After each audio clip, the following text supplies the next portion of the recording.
know a lot of people who are saying that they want to build back with concrete and steel instead of wood frame because they want to be able to have a home that lasts. You don't need that. In my opinion, you don't need that. What you need is a better fireproofing for your envelope of the home. Your exterior surface, your stucco, you don't need to have attic space in a new build home like you have in all these old homes because our homes are conditioned now. Therefore, you don't have the venting space where you can have embers come in. We don't need the eaves troughs with exposed wood the same way that we used to. There are a lot of things that you can do that can improve the envelope. In many ways, when you have a fire as intense as what this was, it doesn't matter what you build, it's going to be gone in many ways. But what you're trying to do is slow down the burn with the exterior envelope materials that you're using. I would just caution you to make sure that you've done your due diligence speaking to several contractors or architects that understand how to build back more fire resilient without you overspending, because a lot of people who are underinsured or not insured, they're trying to find a cost-effective way to come back. And building a house that's 3 to 4 times the cost of what it was, that's not a cost-effective way to get you back in your home. I live in a historic home as well, and whenever you're trying to preserve the historic character of a home, it can be more expensive. We've been really preaching at this moment, as people are recovering and finding out all their options, is to find out all your options, right? And what you have and where you want to go to be able to stay on your property and do the best decision for you and your family. But what we've realized immediately is that there's going to be a huge gap between what the typical process of rebuilding is and what people have to use from their insurance or whatever the predefined set of funds is. So while there's options for like rebuild or changing your home, going with a custom product, we know that's unattainable for a lot of people. And knowing what your resources is, talking to architects, contractors to figure out what those costs are. The Foothill Catalog is looking to, it's envisioned as a collection of pre-designed home plans, collaborating with architects, engineers, builders, the county, and other public officials to create a set of plans, designs that are affordable, but also reflective of the community and what people want to see in the rebuild, so that as many people as possible can stay on their property while also retaining the place that people love so much as well. There's different ways to save on costs when it comes to installing your studs. You know, you can install them 24 inches apart instead of 16 inches. That saves on costs. Also, your roofing, you can install trusses instead of rafters. So these are some things that you can consider. You can talk to your contractor about. You know, when it comes to how can we maintain the look of our home on the outside, you know, and save on costs and still have the same value of the build, but you know, have it be cost effective. So work with local partners for collaboration across all these different members of the building industry, from architects, engineers, builders, consultants, the permitting authority, the county, to deliver affordable designs and efficient designs without sacrificing this historic feel and charm, and having that look and character and identity of the 1920s or 1930s, but also the intelligence of the 2020s and the 2050s too. And doing that all for an affordable cost through collaboration, through just taking away at that custom traditional home building process and lowering it more and more to meet more and more people where they're at, to let good design, quality design, smart design be as accessible to as many people as possible. The American Institute of Architects Pasadena and Foothill chapter is offering free consulting services.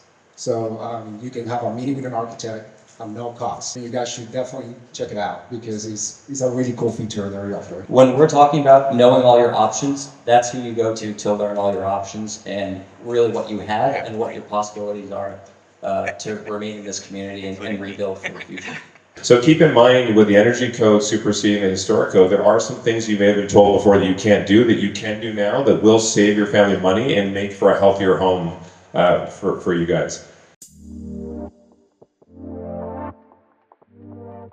There are many kind of strategies you can employ for sustainability with regarding to south-facing windows, oak panels, shading, tight envelopes, as we were talking before, insulation, and also using healthy materials. Right, one of the legacies of these burns right now is that we create this toxic mess. Right, our soils are polluted, our airs are polluted, our oceans are polluted, And how do we prevent that, right? We should be building our houses with really healthy natural materials which are available to us. So really thinking, I think taking this period right now as a homeowner to try and arm yourself with this knowledge, right? Find out about these different ways of building and really think about what is the legacy of my home. I have an opportunity now to do something really differently, and how can I do that? Landscaping is a huge component to fire resiliency. To figure out a way to have a cleaner aesthetic that helps keep any loose debris. I mean, anybody here who has trees around your house, you know how much the insurance company wants to charge you for your insurance? Every city that's been impacted has now designated a group just to deal with the fire issue. You have to build your houses, and I use the term that we use it in the fire department, to fire harden your houses. Watching your eaves, making sure that the landscape that you have is non-combustible. Depending on which city you live in, they do have the resource centers available to you. You do have local officials that will help you. Don't have an ego. Be comfortable going and asking people for help and guidance. They've been through this before. You haven't. That's a key.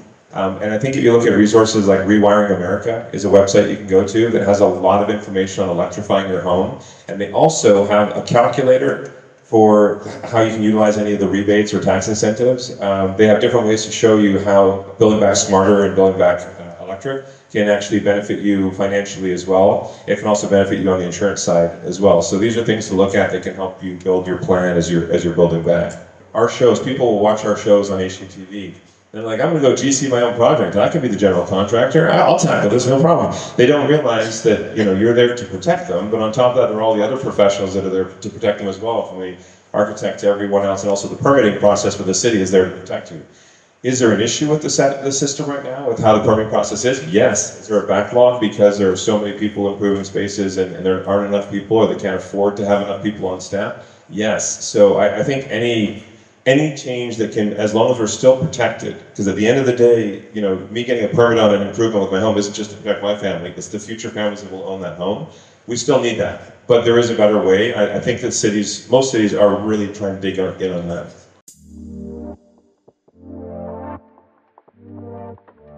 Right now, the best resource for that is not the private sector. I'm taking business away from myself. It's not the private sector. Each city right now, I can tell you, Catherine Barber, your supervisor this year, has done a wonderful job. She set up resource centers for you to go and find out the permitting process. City of Los Angeles the same way. City of Pasadena under Mayor Gordo has really put those resources there available for you to go in there. They have a one-stop shop center that you could go ask the questions. And the government's learning right now too how to answer these people's needs. Every day they're hearing from them. You've got to talk to your politicians. I need this. I need to figure out what's going on. And they're going to get it for you, else they're not going to be elected next time.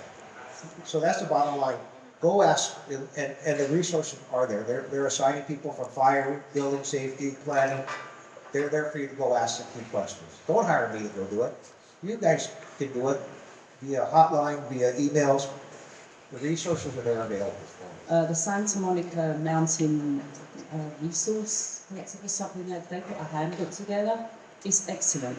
It's quite old now, it's 2019, but it's online, you can find it. And they did a really good job of going through everything and answering those questions. So that would be a good resource to start. I imagine there's going to be another updated thing that comes out from these fires, but there's stuff out there. Since the second or third day of the fire, we established a collaborative. And the collaborative is governmental officials, nonprofits who are all working in this space to aggregate all of this data. It's called the Eaton Fire Collaborative. You can go to eatoncollaborative.org, and a lot of the resources, including the Foothill Catalog, are there. And it's more of a one-stop shop. How do I navigate this process? You'll be able to access resources there.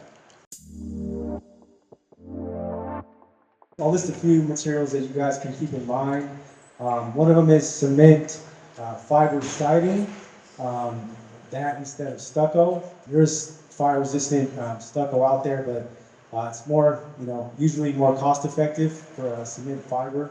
Tile shingles, asphalt shingles, those are things that are fire-resistant. Also your vents, your attic vents, your crawl space vent. If the, you can install metal vents. If you want to kind of stay away from plastic.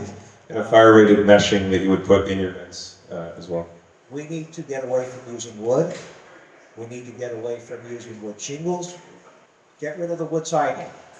You can build inside, but make sure that you fire harden that house. Do not put wood comp on your roof. Do not have the eaves that open up. Do not have where the embers will come in. Design, material, being smart is the key to preventing this from happening. One thing too is that the glass, obviously, tempered glass makes a difference. A better fire-rated glass will make a huge difference, because what happens a lot of times with the heat, even if you have a more fire-resistant facade in your home, the glass shatters and it comes in through the windows because it's not as high rating. What I use back home, by the way, I'm a civil engineer, I'm an architect, and an MBA. And I used to run a company where we built more than 10,000 homes. With what product? It's called aerated concrete. It's basically a block of concrete full of air that is light, that is sustainable, and user-friendly. Even the factory emissions is just water vapor. So it's very sustainable. Even the structure, it can be guaranteed for more than 70 years. Do you know that that product is fire resistant for 4 hours? 4 hours fire resistant. And it's prefab. And it's not my solution.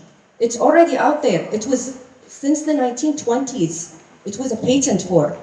It's widespread already in Europe and in the Middle East and in Russia. So I'm surprised it's not here. So I've done a lot of research. Apparently I found it's already available in the US, mostly in Florida. But it's a product where you can even build your home in 3 months because it's prefab.